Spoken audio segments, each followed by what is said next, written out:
So at this point, I think it's safe to say that TV shows have surpassed movies in terms of quality. As a movie man myself, it's a harsh truth to admit. But when it comes to TV, my watch list is expanding faster than the universe itself. I mean, seriously, at this point, it's bigger than a Marvel panel of upcoming movies. However, my watch list for movies is about as big as a panel of upcoming Star Wars projects. In fact, finding good movies to watch these days, it's like scavenging for supplies in a post-apocalyptic world. It requires an active effort on my part. I have to scour reviews, scores, and old senile cable repairman to find something new to watch. With TV, however, I just seem to get bombarded with recommendations constantly. I mean, even major movie stars from the 80s like Stallone, who wouldn't have touched TV with a 10-foot pole in their 30s, are now all aboard the streaming service train. The paradigm has undeniably shifted, and what was once considered second-rate storytelling has finally risen from the depths of 22-episode seasons, buried in mountains of filler, annoying cliffhangers, and meddling of network executives to become the dominant form of entertainment. Why has it happened, and whose fault is it? If you're looking for the guilty, you need only look into a mirror. Yes, it's your fault, the consumer, because well, it all comes down to the profit motive. Whether you're a streaming service, a TV network, or a Hollywood studio, your motivation is to make money. This means that the content that you will produce will be carefully engineered to maximize profits, and profits are not created equal when it comes to TV versus movies.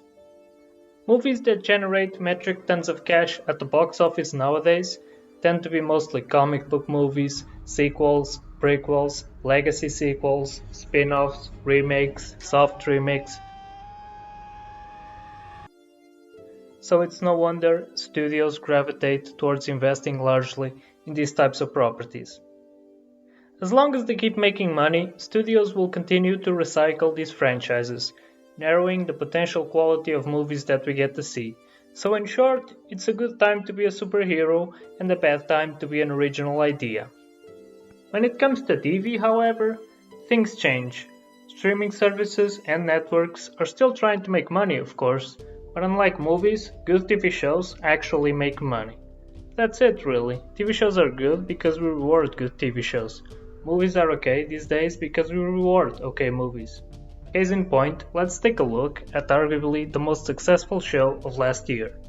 House of Dragon, an intriguing, compelling, and fascinating show with top-notch writing, a fantastic cast, and a fearless direction willing to take unprecedented risks. On the cinema front, instead, we have Avatar: Way of Water, a bland, formulaic, and ultimately forgettable story, only kept afloat by spectacular CGI that will, much like its predecessor, inevitably fail to leave any kind of impression in pop culture and be forgotten the second it leaves theaters. Then we wonder why movies aren't as good as they used to be. See, it really has nothing to do with the format or the fact that TV shows have more time to flesh out characters or tell stories of greater complexity. It's just about what makes money, and if you want to make money producing a TV show, you just have to make it good. If you create an intriguing story with compelling characters in the form of a TV show, it's probably going to do well.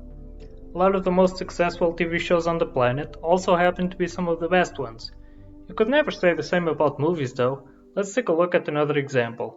Peaky Blinders, an extremely successful show. If you have not seen it, you have at least heard of it. Peaky Blinders is mostly a dark, slow-paced, and character-focused crime drama, kind of like The Sopranos with more stylish haircuts and a lot fewer jokes. Now let's pretend that Peaky Blinders had been made into a movie instead of a TV show, with the same tone and premise. It is needless to say that it almost certainly would have flopped, or at best just made its money back. It might have even been nominated for an Oscar, but it certainly would not be the major international hit that it is as a TV show. For some strange reason, when mainstream audiences go to the theaters, they simply want something easy, familiar, and forgettable to watch most of the time. When they sit at home in front of their TVs, however, they just want a good story. If I had to guess why, I would guess that easy, familiar, and forgettable probably gets old quickly after a couple of hours, but hey, what do I know about the human condition? Now, I'm not saying that all movies these days are bad. Unlike other more cynical creators in the movie YouTube space, I believe there are still plenty of great movies being made every year. I mean, just look at some of these. But for the most part, it definitely feels like big budget movies used to be a lot better, and finding something new to watch these days actually takes some work. So that's it, that's the video. I will tell you to like and subscribe, but I would undeniably be swallowed by a black hole of internal cringe if I did. So instead, I leave you with... Yeah, Godspeed.